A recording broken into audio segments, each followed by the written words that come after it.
There's all these portfolios across government, and you never know what you're going to get asked by the Prime Minister to do. It's a privilege to do anything, and so I'm very excited about the prospect. It wasn't something that I was expecting.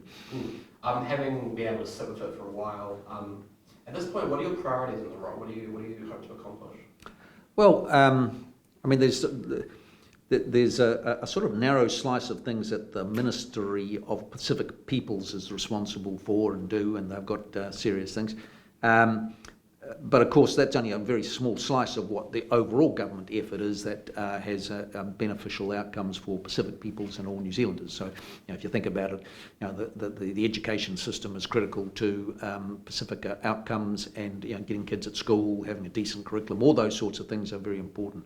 Likewise, in health, getting immunisation rates up is all very important. So there's sort of two levels at it. Then I see myself as and the ministry as an advocate or a person who will always ask the question, how's this going to impact Pasifika people, and how are we going to get better outcomes for Pasifika people in general government?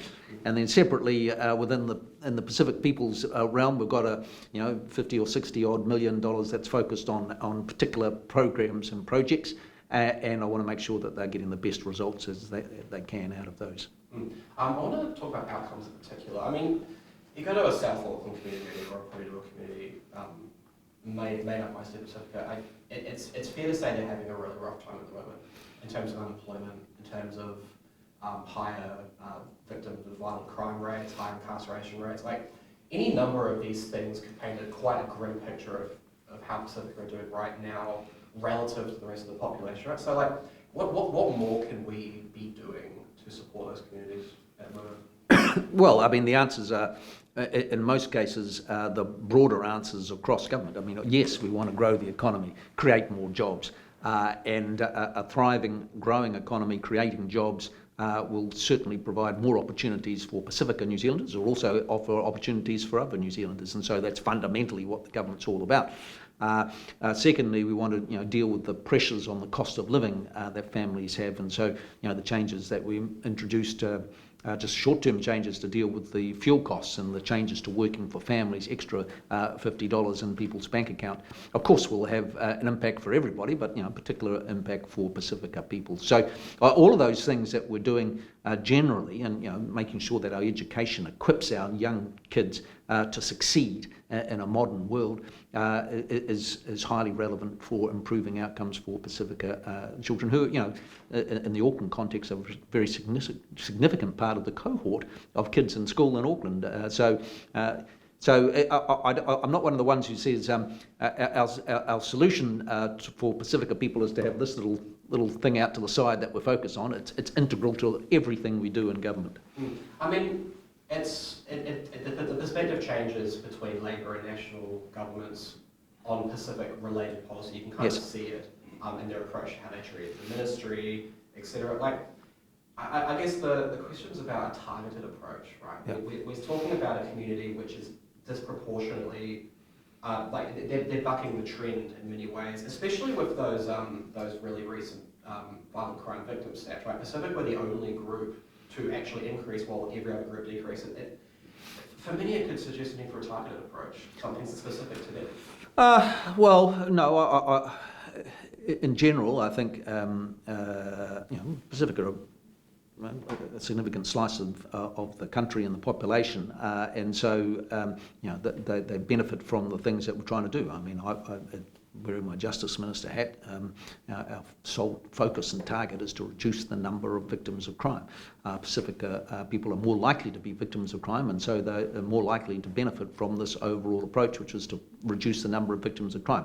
Yes, there's still a lot more work to do, but the good news is 49,000 fewer families than 2 years ago becoming victims of violent crime, and that's 49,000 families that haven't had to go through the trauma that we're having to deal with. So, we set up clear focus and targets for all New Zealanders. Pasifika are a big part of that. In many cases, in most instances, they got the most to gain from us actually making progress on a stronger economy, safer communities, a better education system that works, health system that works effectively. Dealing with the housing. They're expected to wait a very long time before that sort of thing can actually set in, right? Like, all the while, they are breaking records in the worst possible records you could be breaking, right? Like, and they're not, it's not that they're improving disproportionately, it's that they're suffering disproportionately, right? Well, look, no, I think there's many more positive elements that we can focus on, and we've made real progress on a whole host of things. I mean, rents, for example, which had been going up very significantly over the past 6 years, and of real interest to Pasifika communities having lower levels of home ownership, we've now managed to stabilise that and then take the pressure off that. So they're just practical things that actually make a difference to people's lives. And so I think everything we do as a government's focused on taking the pressure off households for the cost of living, and to put more money into people's pockets, have a strong economy. All those things are highly, highly relevant to the Pasifika community, and that's what we're pushing. Targeted measures aren't actually necessary. Well, no. Well, I mean, you're right. There's a bit of a debate about whether you set up a separate, specific unit focused on Pasifika training, and have the Pacific People's Ministry sort of responsible for that, and separate out the whole of government effort. We're less enthusiastic about that because it's not a very efficient way of doing things. So, yes, the previous government did a bit more of that. Our view is more inclined to say, you've got a specialty in Ministry of Social Development on getting people into work. A fundamental part of that is having real capability around Pasifika communities, and the ministry can come in with some expertise and key relationships to help with that exercise. I like that you brought up MSD, because it leads me on to the Ministry of Pacific Peoples. As it stands right now, like, what do you see as its primary role? What do you see as its purpose in the government? Well, I mean, this is I'm relatively new to the role, but it seems to be that there are two basic sort of functions. One is to be a kind of a centre of expertise and relationships across the Pasifika community, within government, informing and inspiring and helping the rest of government deal with this community as effectively as possible. That's a sort of a specialist role, and then secondly, at various occasions, they've been responsible for particular programs that have been drawn out and focused in budget ramps. Responsible for scholarships and various other things. And I have a particular interest, I suppose, in the first role, in terms of that area of specialty that can help inform all the others as well. How does MPP's advice play into other government policy making? Well, it varies across different things, but if you have a proposal in the government that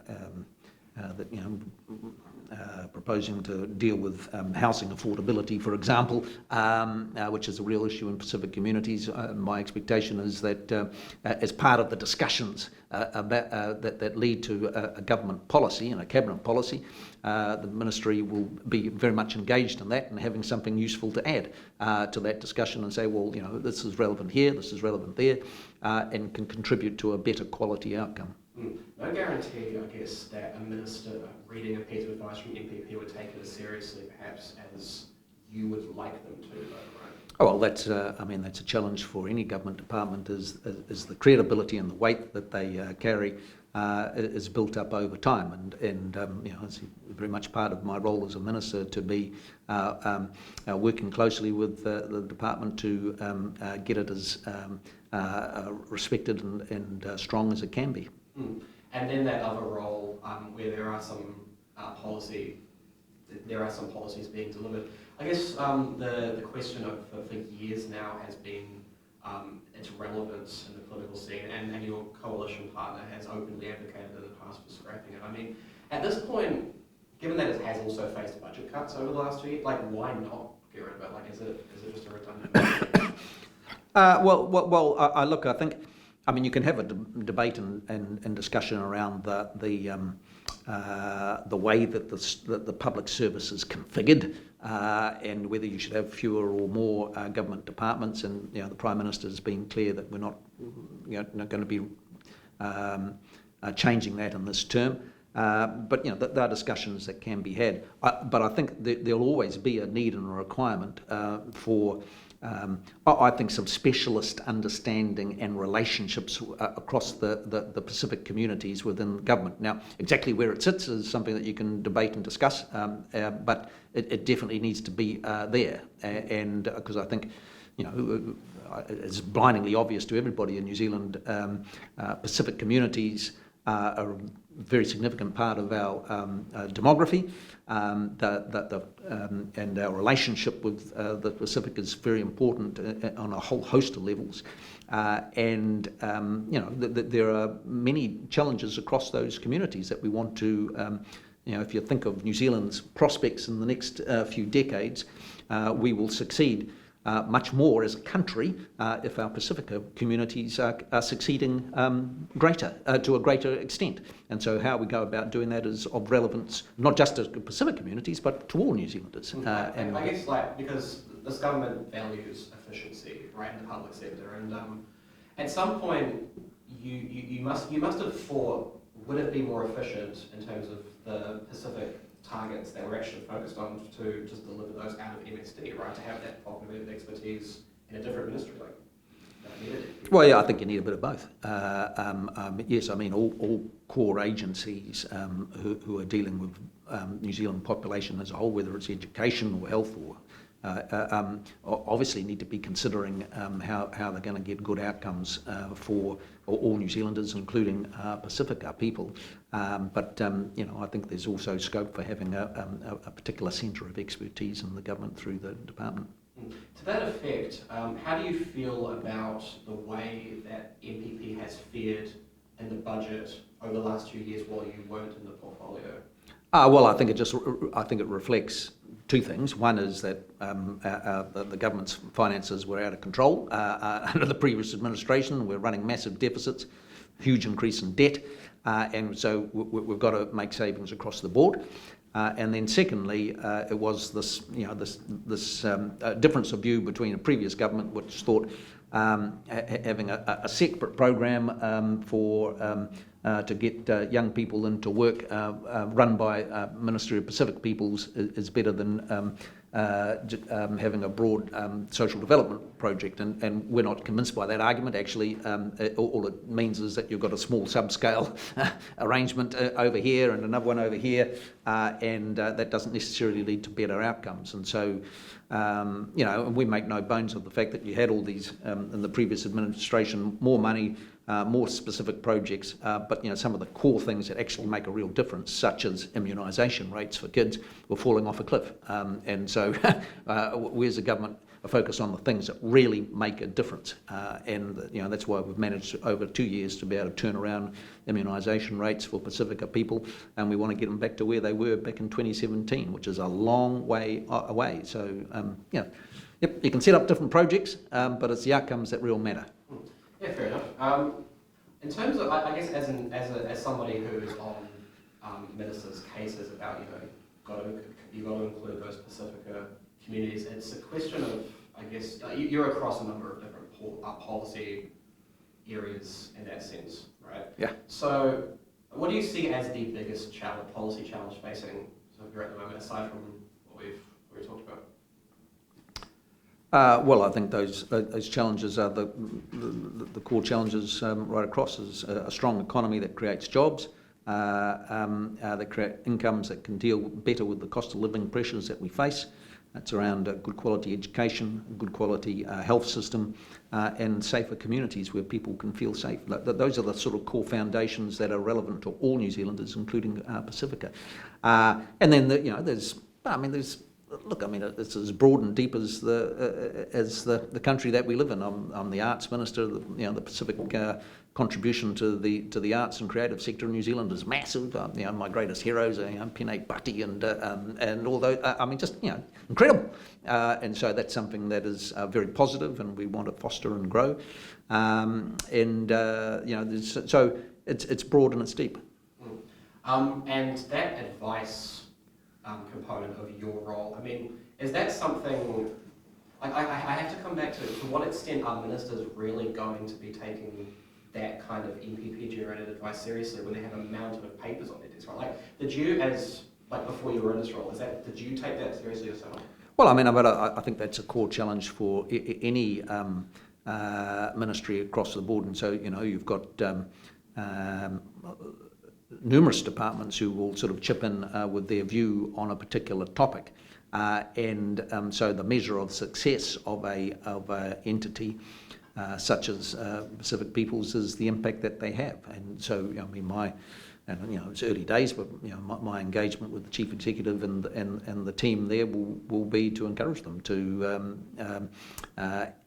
not necessarily comment on everything, but when they've got something really meaningful to add and contribute, to say that powerfully, and that to the extent to which they succeed in that is one of the core sort of measures of the effectiveness of the team. And an example of, I guess, cross-portfolio policy making for BSA, I have to ask here. A former Pasifika board member has said that to scrap it at this point, to scratch safeguards that would provide for marginalised communities like Pasifika could expose them to some serious harm. Like, where does that weigh up in your decision making? Well, I think it's blindingly obvious to everybody the way that we get our news and our entertainment has changed dramatically in the last 30 or 40 years. In the last decade, changed dramatically. So when that was created back in 1990, it was the television and the radio dominated. Now people are far more likely to get their entertainment and news from TikTok or Facebook or Instagram. None of those are dealt with by the BSA, and so I think we've just got to update those regulations so that they more obviously reflect how people interact with media. And so that's the discussion that we're having. We'll have more to say about that, but there's a variety of views, but there's no particular logic why this discussion that we're having should be covered by a standards authority, but if we were having this discussion on a podcast, it wouldn't be separately. So I think just technology has changed so dramatically that we've got to take stock of how we arrange things. In a sense, you do need to broaden some kind of protection, right, for those most marginalised communities. Like, what does that look like at a post-BSA? Well, that's the difficulty in the sense that we just don't have the capability to monitor every Facebook post that somebody sticks up, so there's an extent to which it's a much broader discussion around conversation in a social media world, and that's another debate and a broader debate that we have to have as a society, the tension between free speech and bureaucracy trying to deal with a million different conversations going on in any practical and useful way, and I think there are limits to that. Final question. I could ramble on about diversity concerns all I wanted. I'd rather ask, can you commit, while you're the Pacific Minister, to getting out into those Pacific communities, really engaging with them, meeting the leaders and hearing what they have to say? Yeah, absolutely. I started that last week, and I've got a busy day in Auckland on Friday, getting out and about amongst people, and very keen to hear different views. It's one of the things that I enjoy about politics, and I've been doing it for 15 years and now as an MP, is